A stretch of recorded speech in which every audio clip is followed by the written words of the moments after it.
Si les rougeurs et lésions de la dermatite atopique sont visibles sur votre peau, c'est en fait sous la surface que tout se passe. La dermatite atopique est plus qu'une maladie de peau. Cette maladie est due à une anomalie de la réponse immunitaire entraînant une inflammation dans l'organisme. C'est cette inflammation interne qui cause les symptômes que vous connaissez. La dermatite atopique provoque des démangeaisons intenses et persistantes.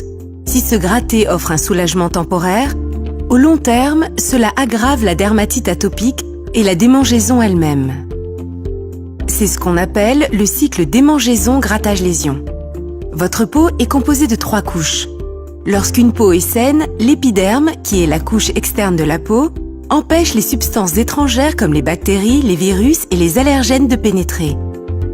Lorsqu'on est atteint de dermatite atopique, la couche externe est plus fragile et plus sensible à l'inflammation causée par les cellules immunitaires.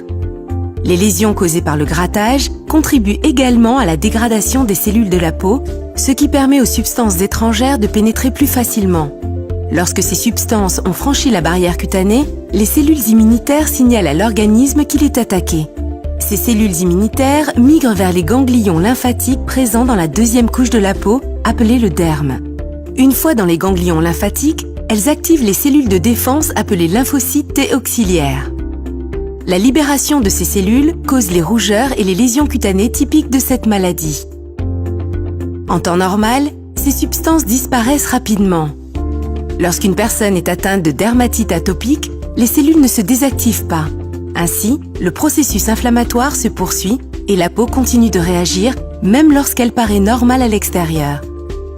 Même si vous n'avez pas de lésion visible, l'inflammation est encore active sous votre peau. La démangeaison entraîne le grattage, ce qui fragilise encore les cellules cutanées de l'épiderme, permettant à davantage de substances étrangères d'entrer, augmentant ainsi le risque d'infection. Et le cycle démangeaison-grattage-lésion continue.